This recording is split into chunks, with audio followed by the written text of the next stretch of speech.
j'espère que vous allez bien. Ça y est, l'été est là, donc comme à chaque saison, il est temps pour moi de vous faire une petite sélection de livres qui sont parfaits à lire, là en l'occurrence pour l'été. Je vous ai choisi 5 livres, j'ai essayé de prendre des genres différents. Il y a 2 contemporains, une saga familiale, suspense, un peu d'été, une romance et un policier. Oui, mesdames et messieurs, et un vrai policier hein, qui fait peur et tout, en tout cas qui m'a fait peur, vous ne serez pas déçus. C'est parti. Alors c'est marrant parce que je me fais la réflexion que ma vidéo de la semaine dernière se termine sur un roman de Serena Giuliano et la vidéo de cette semaine s'ouvre par un roman de Serena Giuliano puisque je vais commencer par Mamma Maria de Serena Giuliano, publié chez Pocket. J'étais obligée de vous le mettre dans cette sélection parce que je me suis dit qu'il fallait quand même choisir un petit contemporain rafraîchissant avec du peps, et celui-ci est tout trouvé. Je sais que beaucoup l'ont déjà lu, mais pour ceux pour qui ça ne serait pas encore le cas, il faut que vous fonciez. Dans cette histoire, on va partir direction la côte amalfitaine, donc déjà rien que pour ça, vous savez c'est la côte en Italie avec toutes les maisons de couleur, là magnifique, ça sent l'été, voilà, déjà rien que pour ça.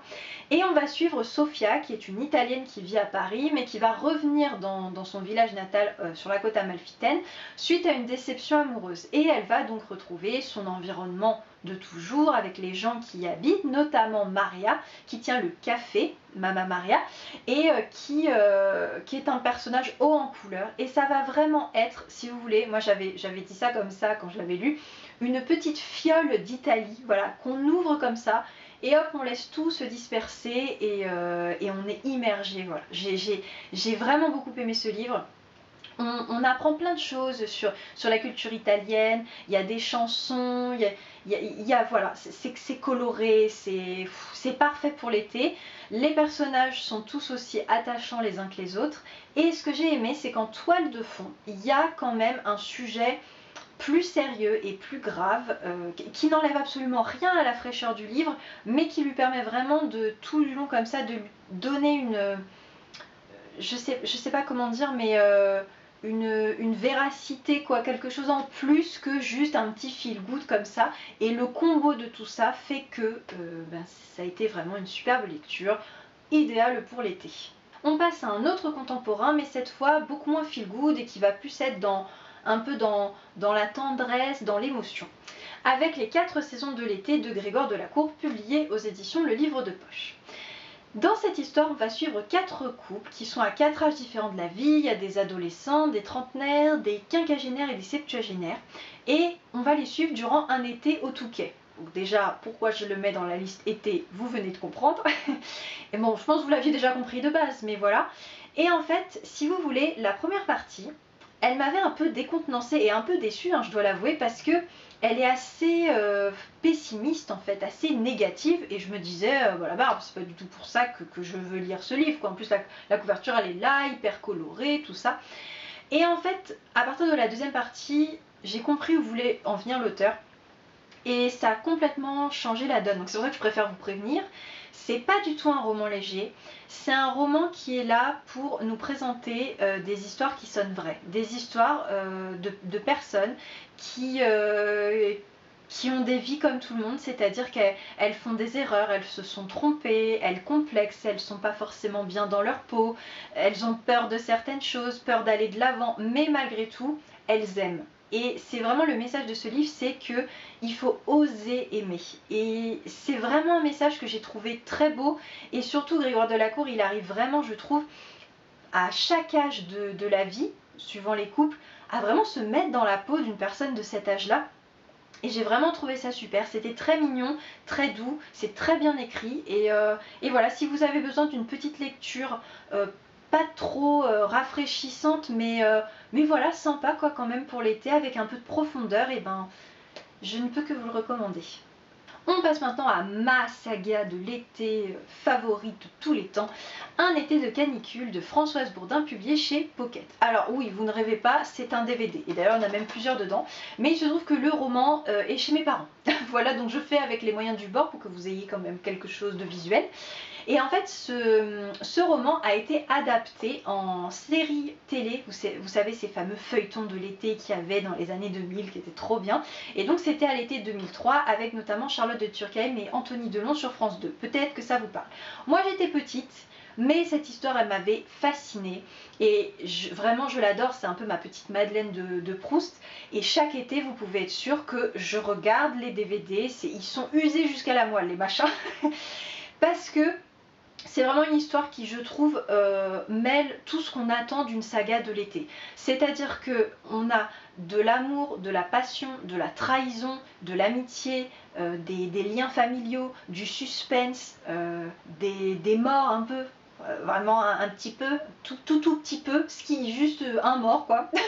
Mais voilà, en fait si vous voulez, on va suivre la famille Soubeyran, on est dans le Luberon, donc ça sent bon l'été. Et un des fils, Vincent, va avoir un accident, il va se retrouver plongé dans le coma. Du coup, ne sachant pas s'il va s'en sortir ou pas, sa famille appelle donc le frère aîné, Antoine, qui vit au Brésil depuis 7 ans, pour qu'il vienne au chevet de son frère. Et le retour d'Antoine va réveiller énormément de choses, va vraiment être un tourbillon dans le village, parce que on va finir par comprendre que il y a eu une disparition il y a 7 ans et au fur et à mesure que des lettres anonymes arrivent, peut-être que Antoine et sa famille ont quelque chose à voir avec cette disparition. Et franchement, je trouve que tout au long de l'histoire, on se demande mais qu'est-ce qui s'est passé ce fameux soir du 14 juillet? Et pourquoi le mec a disparu? Qu'est-ce qu'ils ont à voir là-dedans les Soubeyran en fait? J'ai vraiment beaucoup aimé. Sachez que le roman et la série n'ont pas du tout la même fin. J'ai lu le roman, j'ai fait what? Mais c'est pas du tout la fin à laquelle on m'avait habituée. Donc c'était aussi très intéressant à ce niveau-là. Les personnages sont pas forcément développés pareil, forcément que dans la série télé il y a des choses qui sont accentuées, mais ça reste quand même ma saga de l'été et je ne peux que vous la recommander à 200%. Place maintenant à la chaleur d'une histoire d'amour muy caliente. Je le dis en espagnol, je devrais plutôt le dire en italien, puisque je vous présente Call Me By Your Name d'Andrea Siman, publié au livre de poche. L'histoire se passe en Italie, on est durant l'été, on va suivre un jeune garçon qui s'appelle Elio, qui a 17 ans, et comme chaque été, ses parents accueillent un étudiant étranger. Et cette année, c'est Oliver, un Américain qui a quelques années de plus que lui, qui est extrêmement charismatique, qui plaît à absolument tout le monde, et Elio va en être complètement chamboulé. Pourtant, de base, il s'intéresse plutôt aux filles, mais il va se passer quelque chose en lui, et toute la question va être de savoir si c'est réciproque ou non, puisqu'on sent que Oliver, comme il aime plaire, il en joue un petit peu aussi, mais finalement, est-ce qu'il en joue ou est-ce qu'il est lui aussi attiré par Elio? Et c'est vraiment une histoire d'amour mais absolument magnifique. Moi franchement j'ai lu le livre, il m'a mis une claque comme ça. J'ai pas vu le film, limite je veux pas le voir parce que je suis en mode ça va tout me casser, j'en suis sûre. Tellement j'ai aimé. C'est voilà, quand on pense à l'amour avec un grand A, à la passion que peut faire naître l'amour, c'est un roman comme ça quoi. Voilà. La seule critique que je fais de ce livre, c'est qu'il y a quelques scènes, mais surtout une de sexe cru quoi, hyper cru, et alors que le livre est très très bien écrit, on se prend ça dans la gueule à un moment et on est là mais pourquoi? D'où ça vient? D'où ça sort? Et voilà, de toute façon je pense que ceux qui ont lu ou qui ont vu le film visualisent de quelle scène je parle, qui est un peu étrange d'ailleurs, mais bon voilà, c'est la seule critique. Sinon j'ai adoré. Pareil, je n'ai pas lu la suite parce qu'apparemment dedans on ne retrouve pas tous les personnages et j'avais peur d'être déçue. Donc si vous avez lu la suite, n'hésitez pas à me dire si elle est bien ou pas. Voilà, et en attendant, pour ceux qui ne l'ont pas lu, je vous recommande à 200%. Et enfin on termine avec Le Policier, que j'ai réservé pour la fin parce qu'on n'en voit tellement pas sur ma chaîne que c'est un petit peu un événement si vous voulez. Le Bûcher de Moorea de Patrice Guirao, publié chez Pocket. Moi qui ne suis pas du tout polar, je l'ai lu il y a 2 ans je crois, je passais dans la Fnac pour carrément autre chose et mes yeux se sont posés sur la couverture et je sais pas, j'ai été attirée, j'ai dit oh qu'est-ce que c'est, et j'ai lu le résumé et je me suis dit oh ça a l'air de faire un peu peur, mais je sais pas, j'ai eu envie de le lire parce que ça se passe en Polynésie française et je trouvais que pour une fois ça changeait. Vous le savez, moi du moment où on me plante l'histoire dans un endroit qui change, je suis intéressée. Donc là, on va partir direction la Polynésie française où un sacrifice humain, une sorte de sacrifice humain a été fait. Et donc une enquête évidemment policière est ouverte et on va suivre une journaliste et une photographe qui vont un peu plus ou moins collaborer avec la police, mais en tout cas plutôt mener leur propre enquête parallèlement. Et autant l'histoire policière ne m'a pas forcément waouh, parce que il y avait rien de... Au final, le dénouement, je pense qu'on s'y attend quand même plus ou moins. C'est plus tout le côté culturel qui m'a énormément plu. L'auteur, il nous entraîne vraiment en Polynésie et on voyage, quoi. Ce roman, ça a été un véritable voyage. J'ai adoré. J'étais là-bas. Moi qui rêve d'y aller, j'y étais. et c'est vrai que le côté policier était du coup sympa à suivre également en parallèle.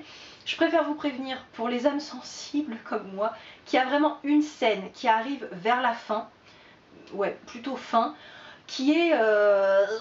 voilà, c'est la seule. Franchement, tout le reste du livre, moi, la trouillarde qui ne lit jamais rien de ce genre, si j'ai réussi, vous réussirez, je vous assure. Mais sachez que voilà, honnêtement, j'ai failli lire en diagonale tellement c'était un peu dégueu. Mais, hormis ça, c'était super et je ne peux que vous le recommander.